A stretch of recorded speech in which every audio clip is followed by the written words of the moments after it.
इंदिरा शाह ने कहा है, प्रणाम गुरुदेव, आपने कहा मन एक ही है, तो बहुचित्तवान का क्या अर्थ हुआ? पॉलीसाइकिक का क्या अर्थ हुआ? अच्छा प्रश्न है। बहुचित्तवान का अर्थ ऐसा नहीं है कि बहुत सारे चित्त, बहुत सारे मन हमारे अंदर पड़े हैं। मन ऐसा हो गया है जैसे एक दर्पण टूटकर बिखरा हो। दर्पण एक ही है, टूटा है किसी कारण से, अलग अलग टुकड़ों में चला गया है, तो अलग अलग प्रतिबिंबों को उभारता है। देखने वाले को लगता है कि अनेक दर्पण हैं, लेकिन वो है एक ही दर्पण। एक अर्थ में जब कहा जाएगा बहुचित्तवान, पॉलीसाइकिक, तो ठीक है, लेकिन जब उसको गहरे अर्थ में कहा जाएगा तो कहा जाएगा एक ही है। बहुचित्तवान बीमारी है, विखंडन है, मन का एक खंडित हो जाना, स्प्लिट हो जाना है। और बहुचित्तवान से एक चित्तवान, यानी कि बस केवल एक समग्र मन की तरफ जाना, वही यात्रा है।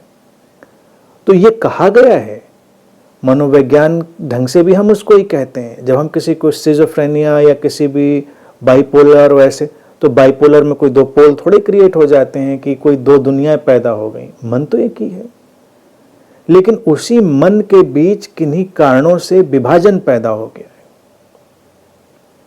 तो इसीलिए कहते हैं, जैसे टूटे हुए दर्पण के अलग अलग टुकड़े अलग अलग काम करने लगते हैं, ऐसे ही मन किसी आघात, किसी सदमा, किसी अज्ञान, किसी गहरी असजग स्थिति के चलते हुए खंडित हो जाता है, और फिर उसी में कई कई ऐसे टुकड़े अपना अलग अलग काम करने लगते हैं।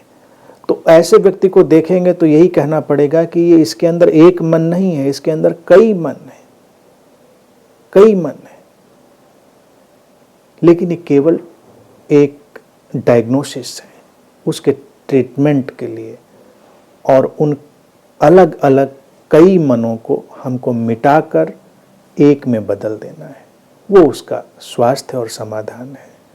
तो ये सारी जो टर्मिनोलॉजीज उपयोग होती हैं, बहुचित्तवान, पॉलीसाइकिक, ये केवल डायग्नोसिस की, केवल उसके विवेचन की, समझने की टर्मिनोलॉजी होती हैं। ऐसा कुछ होता नहीं है। मतलब आप समझें, जैसे एक घर ही है आपका, तो हम कहें कि ये घर एक ही है, इसमें आपने 4 कमरे बनाए हैं, 10 कमरे बनाए हैं, कमरे अलग हैं, अलग लग रहे हैं, लेकिन घर एक ही है। दीवार कभी भी तोड़ दीजिए। घर में कमरों की उपयोगिता है, घर में कमरों की उपयोगिता, इसीलिए हम कमरे बनाते हैं। मन में भी कभी कभी हम कई सारी ऐसी पॉकेट्स बना लेते हैं, क्योंकि उनकी उपयोगिता होती है।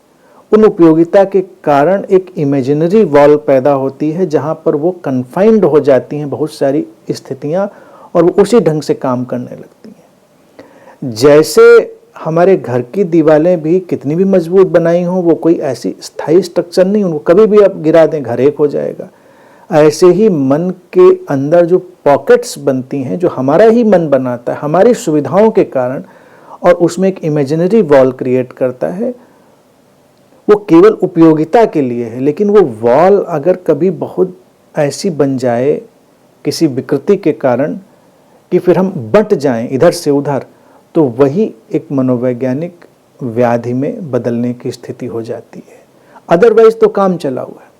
जैसे अगर हम मस्तिष्क का अध्ययन करें तो हम देखेंगे उसमें हमारी टेम्परेरी करंट मेमोरी, हमारी पास्ट की मेमोरी और रिमोट पास्ट की मेमोरी, इन सबको रिप्रेजेंट करने वाली अलग अलग पॉकेट्स हैं।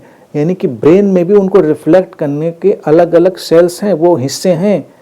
कभी कभी क्या होता है, किसी के दिमाग पर चोट लगी और उसकी रिमोट पास्ट की मेमोरी चली गई, तो अभी का याद कर पाएगा और थोड़ा बहुत पीछे का, लेकिन बहुत पीछे का याद नहीं कर पाए। कभी उल्टा होता है कि व्यक्ति की,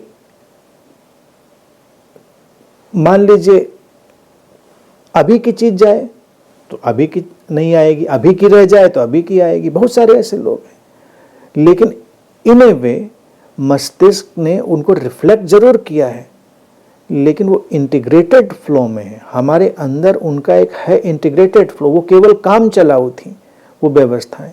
तो इसीलिए बहुचित्तवान या पॉलीसाइकिक ये केवल रिप्रेजेंट करने की हमारी टर्मिनोलॉजी हैं चीज़ों को, इनकी वास्तविक सत्ता नहीं।